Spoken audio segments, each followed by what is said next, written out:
বাঙালির দুর্গাপূজা শুধু একটি ধর্মীয় উৎসব নয়, এটি যেন এক আবেগ, এক মিলন মেলা। ৫ দিন ধরে দেবী দুর্গাকে ঘিরে চলে আনন্দ, ভক্তি আর পরিবার পরিজনের একসঙ্গে থাকার উষ্ণতা। আর এই আনন্দের শেষ দিন বিজয়া দশমী হয়ে ওঠে এক মিষ্টি কষ্টের দিন। কেননা এদিন দুর্গা কৈলাসে ফিরে যান তার স্বামী শিবের কাছে। আর এই বিদায়ের আগে হয় এক বিশেষ রীতি, সিঁদুর খেলা।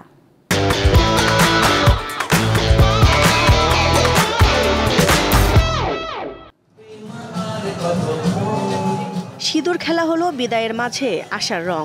এটাই এক রঙিন বার্তা। বিদায় আছে, কিন্তু বন্ধন অটুট থাকবে। দেবী দুর্গা চলে গেলেও তার আশীর্বাদ রয়ে যাবে সংসারে, জীবনে, সমাজে।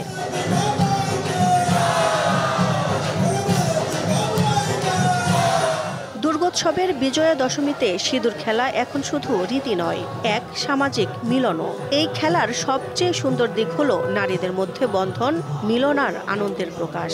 বয়স, সামাজিক অবস্থান ভুলে সবাই একসঙ্গে রাঙিয়ে ওঠেন লালে লালে।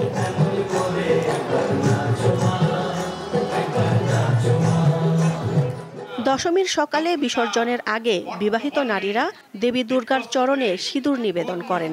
এরপর তারা একে অন্যকে সিঁথিতে, কপালে এবং গালে সিঁদুর দেন।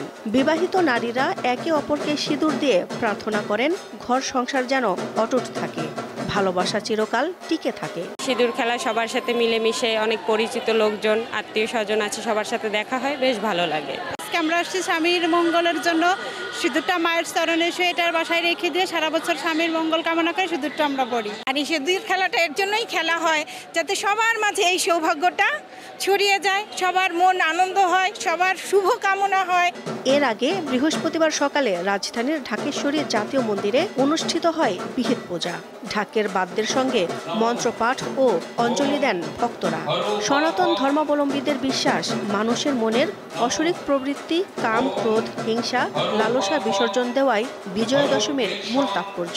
মা দুর্গা যেন আমাদের মধ্যে কোনো রকম এতটুকু দ্বন্দ্ব কারোর মধ্যে না থাকে। আমরা যেমন ঢাকায় যেমন আনন্দ করতে পারি, সারা দেশের মানুষ যেমন তেমনই আনন্দ করতে পারে, এইটাই মায়ের কাছে প্রার্থনা। মা দুর্গা আসলে আমাদের শক্তি এবং সাহসের প্রতীক।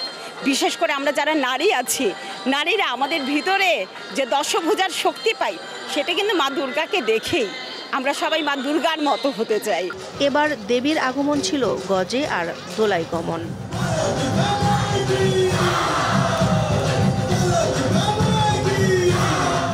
দিলশা দেনি, দীপ্ত সংবাদ, ঢাকা।